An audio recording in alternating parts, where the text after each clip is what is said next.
Hello दोस्तों, नमस्कार। Welcome back to our channel analyst postmortem, जहां हम करते हैं हर फाइनेंशियल एस्पेक्ट की बारीकी से पोस्टमार्टम। तो दोस्तों, आज हम बात करेंगे एक ऐसे ब्रेकआउट स्टॉक की जो बहुत ही अच्छे पोजीशन पे है, बहुत ही अच्छा पैटर्न, टेक्निकली उसने बहुत ही अच्छा ब्रेकआउट दिखा रहा है और फंडामेंटली भी बहुत ही अच्छे रिजल्ट प्रेजेंट किए हैं और सेक्टर वाइज भी बहुत ही बेहतरीन प्रोग्रेसिंग चल रहा है पिछले 1-1.5 साल से। तो सारे कॉम्बिनेशन मिला के बहुत ही अच्छा स्टॉक आज हमारा निकल के आया है। तो स्टॉक का नाम है अशोक लेलैंड। तो दोस्तों, हम बात करेंगे अशोक लेलैंड स्टॉक की और समझेंगे कि कैसा उसमें पैटर्न बन रहा है, क्या अपॉर्चुनिटीज क्रिएट हो रही हैं और क्यों इतना लिक्विडेटिव लग रहा है। दोस्तों, अगर आपने चैनल अभी भी लाइक सब्सक्राइब नहीं किया है तो प्लीज लाइक सब्सक्राइब, क्योंकि हम इस चैनल में जब भी कोई एक ऐसा स्टॉक निकल के आता है जिसमें कुछ अपॉर्चुनिटी, कुछ सीखने को मिलता है, हम उसको डिस्कस करते हैं ताकि उस लर्निंग से आप भी कुछ सीखे और हम भी कुछ। तो आइए क्विकली देखते हैं अशोक लेलैंड में। तो अशोक लेलैंड की अगर पहले क्विकली बात करें तो आज उसके रिजल्ट्स आए हैं और बहुत ही अच्छे रिजल्ट्स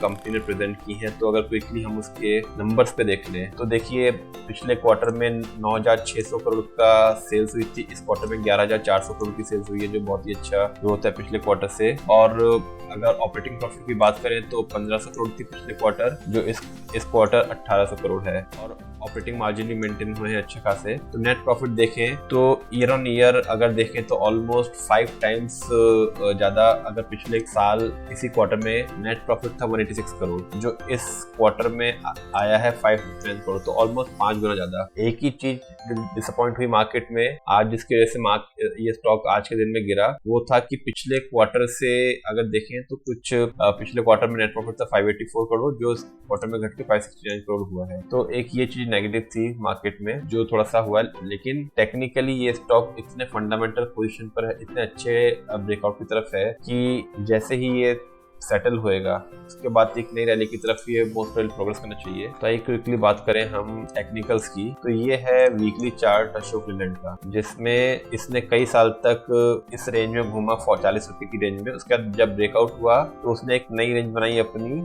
114 करोड़ 114 रुपए की, यहाँ पे तो 114 रुपए की रेंज बनाई। और उसके बाद जब उसको ब्रेकआउट किया तो एक नई रेंज बनाई इसने 168 रुपीज की मई 18। तो ये इसका मई 18 का एक पीक था 168 रुपीज का। और उसके बाद देखें तो कॉन्स्टेंटली एक डाउन ट्रेंड में रहा ऑलमोस्ट जून 22 तक, जिसमें इसने लोएस्ट बनाया 47, 48, 50 रुपए तक का लोएस्ट बनाया। और उसके बाद इसने स्टॉक ने एक अपमूव जर्नी चालू करी और जो पिछला हाई बनाया था 30 अप्रैल 18 को, उस पे दोबारा आया ये सितंबर 22 में। तो ये देखें तो एक बहुत ही फेमस पैटर्न बनता है, बोलते हैं कप और कप एंड होल्डर। तो ये नीचे देखिए एक बड़ा सा कप बन रहा है और फिर जब इसने 12 सितंबर 22 में उस पॉइंट को बनाया तो फिर से एक प्रॉफिट बुकिंग आई, जो कि ऑब्वियस सी बात थी, और उसने एक उसका हैंडल बनाया। और उसके बाद देखिए जून 23 में, ऑलमोस्ट 6 महीने बाद, उसने फाइनली जुलाई में जो अपना हाईएस्ट था 168 का 2018 से, जो हमने बात करी, ऑलमोस्ट 7 साल बाद उसने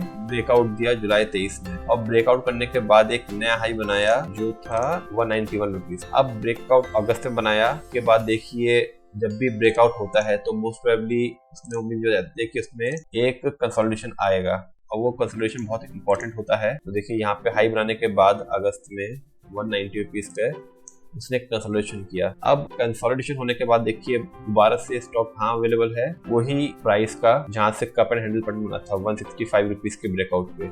अब वो लेवल, इसका जो पहले रेजिस्टेंस था, मल्टी ईयर रेजिस्टेंस था, वो अब इसका एक बहुत ही स्ट्रॉन्ग सपोर्ट बन गया। देखिए वहीं तक आया और 166 रुपए 165 रुपीज से रिबाउंड लिया और 173 तक गया। तो ये एक बहुत ही अच्छी अपॉर्चुनिटी है कि कप एंड हैंडल पैटर्न बना है। तो अपॉर्चुनिटी क्यों है? रिजल्ट बहुत अच्छे आए हैं और मैनेजमेंट का कहना है कि अगला जो हाफ ईयरली है वो और अच्छा होने वाला है। क्यों? 2 रीजन से, क्योंकि मार्केट बहुत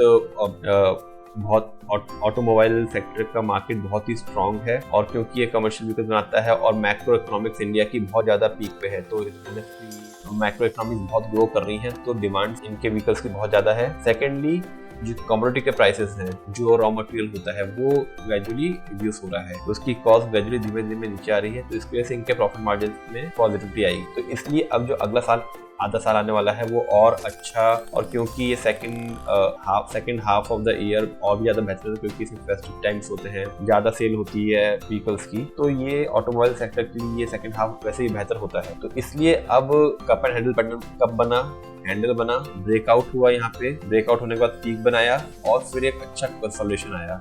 अब कंसोलिडेशन आने के बाद उसी पॉइंट पे आ गया जहाँ पे ने ब्रेकआउट दिया था। तो 165-167 रुपीज का एक बहुत ही इंपॉर्टेंट सपोर्ट है। आज थोड़ा सा जो रिजल्ट आया हल्का सा डिसअपॉइंट इसलिए किया क्योंकि जो हमने बताया, बात करी कि ईयर क्वार्टर ऑन क्वार्टर जो प्रॉफिट था उसमें कमी आई है, पर ईयर ऑन ईयर बहुत ही अच्छा रिजल्ट है। तो देखिए जब ये कंसोलिडेशन हुआ तो ऊपर में एक ये ट्रेंड लाइन बना रहा था जो इसका रेजिस्टेंस से काम कर रहा था, जिसको इसने कल ब्रेक किया था और आज फिर से ये नीचे उसके आया है। तो जैसे ही ये इस ट्रेंड लाइन को दोबारा ब्रेक करेगा एक आध दिन में, और अगर ये नीचे मिलता है आपको तो बहुत ही अच्छी अपॉर्चुनिटी होगी इसको ग्रैब करने के लिए। तो होप आपको समझ आएगा कि क्यों इस स्टॉक में बहुत ही अच्छा ब्रेकआउट और अपॉर्चुनिटी नजर आ रही है। और प्लीज ये कोई रिकमेंडेशन नहीं है, ये एक लर्न एजुकेशन वीडियो है जहाँ पे हम जब भी कोई स्टॉक ब्रेकआउट होता है या ऐसा कुछ इसमें नजर आता है तो उसको डिस्कस करते हैं ताकि इस लर्निंग से आप भी कुछ सीख सकें और हम भी कुछ सीख सकें। तो थैंक्स फॉर